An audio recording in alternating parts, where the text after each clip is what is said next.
Samad lump यलिद वलम यूलद वलम यकुल लहू कुफुवन अहद। ला इलाहा इल्लल्लाह, ला इलाहा इल्लल्लाह,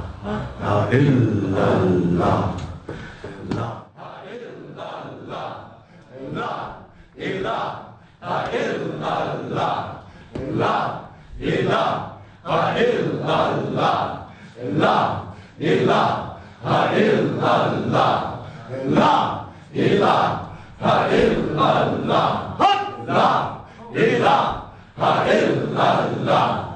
ला इलाहा। Spirituality of Islam, or the inner dimension of Islam, which we call as tasawwuf, is concerned, we are talking about the spirit. We are talking about the spiritual journey, and with spirit comes no gender. Right? Sharia is something which is my outward conduct to live a life on this planet Earth in a certain way, with certain moralities, with certain ethics, with certain code of behavior, right? And since physically man and woman are different, right? So there you will find the difference in the Sharia, right? For example, women.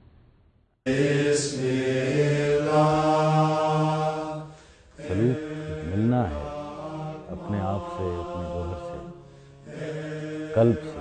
हर इंसान को ही लगता है कि कोई एक बहुत बड़ा राज है उसके सीने में जो मदफन है, कोई एक ऐसी मिस्ट्री है जो उसको अंदर से एक यर्निंग के अंदर जो है वो ले जाती है, जो कुछ उसे नज़र आ रहा है। इंसान बेशक वो देखता भी है, उसके हवास में भी आता है, लेकिन इसके साथ साथ जो है वो हमेशा जो है वो अनदेखा एक सफ़र जो है वो रहता है। एक ऐसा राज जो कि शायद उसके खुद अपने सीने के अंदर दफन है, वो उससे तारुफ जो है वो हासिल करना चाहता है। वो सारी चीज़ों को देखता है, लफ्ज़ को देखता है, लेकिन उसके मानी की तलाश में जो है वो रहता है। जब वो देखता है कि मेरा ज़मीनी सफ़र ख़त्म हुआ किसी इंसान का और वो मर गया, कोई सा भी इंसान, तो अब वो जो है मोहम्मद आसिम नहीं है। उसके बारे में कहा जाएगा कि ये मोहम्मद आसिम की डेड बॉडी है जी, ये मोहम्मद आसिम की मैयत पड़ी है। तो ज़ाहिर में तो सारे वही गवाह हैं, वही ऑर्गन्स हैं जिसके साथ मैंने इस ज़िंदगी का सफ़र शुरू किया अपनी माँ की गोद से, और अब मैं जो है वो गोर तक पहुँच चुका हूँ। तो गोर में जाने से पहले मेरे फिज़िकल एग्जिस्टेंस तो वही है, लेकिन अब मैं वो रह नहीं गया। तो वो कौन था जो इससे निकल गया जी? तो सलूक जो है वो रास्ता है कि जब आप अपने ज़ाहिर में रहते हुए अपनी उस असल को, जो आपकी बुनियादी पहचान है, उसकी तरफ आप जो है वो सफ़र शुरू करते हैं। और ये इंसान का बुनियादी सवाल है। जब अलस्तु बिरब्बिकुम पे तमाम अरवाह ने गवाही दी अल्लाह ताला के सवाल पे कि अल्लाह सही ने पूछा ना कि क्या मैं तुम्हारा रब नहीं, तो नबी करीम सल्लल्लाहु अलैहि वसल्लम के नारे पर सब अरवाह ने लब्बैक किया कि हाँ तू ही हमारा रब है।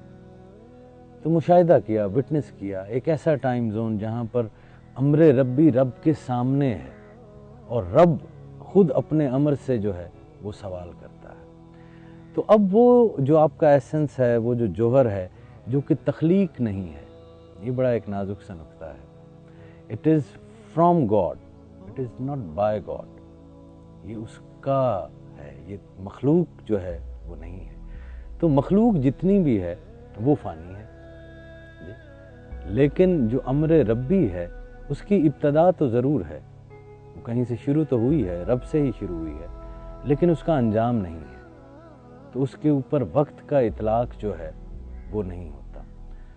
तो वो एक बशरी लिबादा ओढ़ती है और वना फ़ख्तु फ़ीहा मिन रूही, कि हमने उसमें अपनी रूह को फूंक दिया। तो अब वो रूह जो है वो फूंक दी गई। तो आपका ये जो कसीफ एग्जिस्टेंस है, जो आपका जिस्म है, इसमें वो एक टाइमलेस एंड स्पेसलेस बीइंग जो है उसको दाखिल कर दिया गया. There's a growing trend amongst the younger generation, what we call the millennials from 35 years and younger, who are increasingly becoming atheistic or non-believers or not being associated or affiliated with any religion whatsoever. They call them the nuns now. In the US, that's as high as 25%. Of the youth. In Europe, as much as 40% is in France. In India, amongst the educated, such as in the Indian Institute of Technology, as surveys show, as high as 52%, who are now claiming to be atheists. So what does that, what would you contribute this trend to? What have been the failures within the organized religions, the traditional religions in past that have, where they've been unable to meet or provide for those particular needs of the youth today? Well, I don't see this as a new trend. The reasons, we are talking about the reasons why people, even if today or even if in the past, what happens to a youth at a certain age that he feels deep in his heart or in his mind that the religion is not facilitating him in one or the other way to pursue his ambitions or his desires in the time and the age he is living. And I personally see that sometimes it has to do with, mostly it has to do with those who are imparting the religious education, right? And how this mind conditioning through different mediums has changed or strengthened the commanding self within one individual. And the lack of those who are imparting religious education in one or the other way, their ability to make this youth understand what does really the meaning of the religion is, what is the real essence of it. See, I mean, today what I see that we have been continuously hidden. Prayer is something which is unseen. So if you are on the pursuit of going towards that hidden treasure, means that you have to do something with this self, or what we call as nafs. If we are anxious that weather is not good and the road will be slippery and you are afraid that if I go, so that is a positive fear which will make you drive carefully. I started this class upset with Allah. That's when I walked in.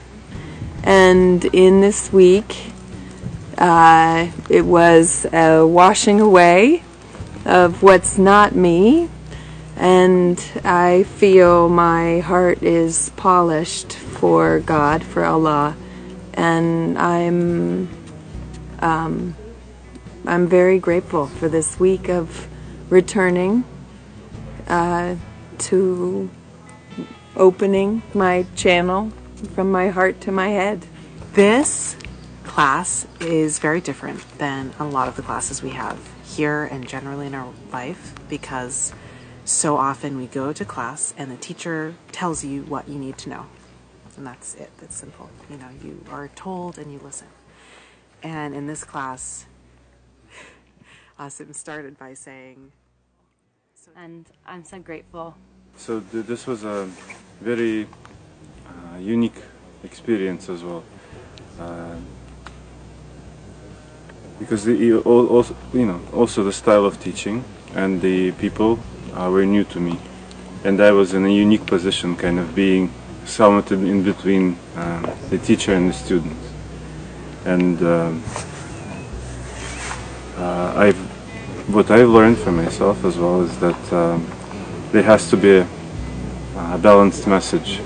There has to be always a balanced message. And if one of the components of the message is lacking, then the message somehow tends to go either one way or another way. And in order to reach the truth, bringing us to reality, to truth, to the place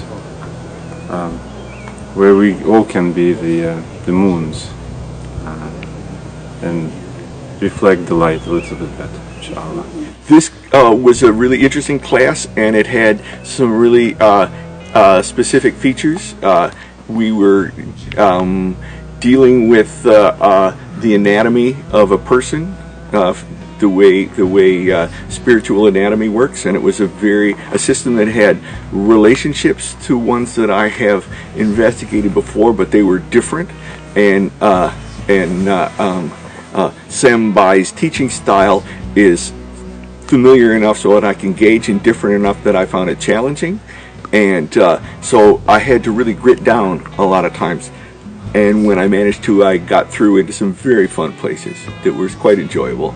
And it was a combination of the Western modes that were like it were sort of encounter groups and theater games, and Islamic Sufism, if you know those sorts of things.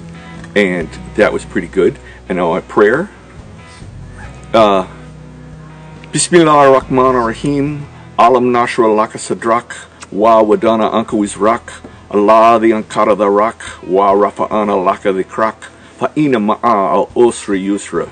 Inna ma'a al-Usri Yusra. Fa'idha fa'arta fansab. Wa ila rabbika farab. Oh, Allah! Help this man bring the message, the true light of Islam through Sufism to humanity.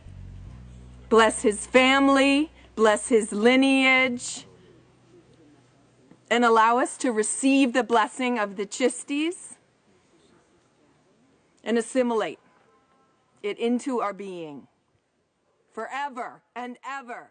Allah, Allah, ilaha illallah, Allah, ilaha illallah, Allah, ilaha illallah, Allah, ilaha illallah, Allah, ilaha illallah.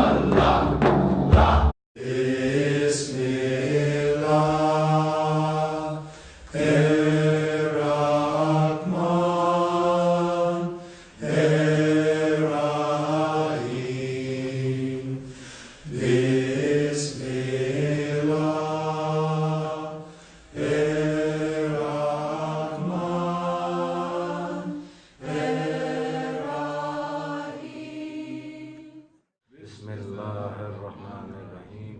Qul huwallahu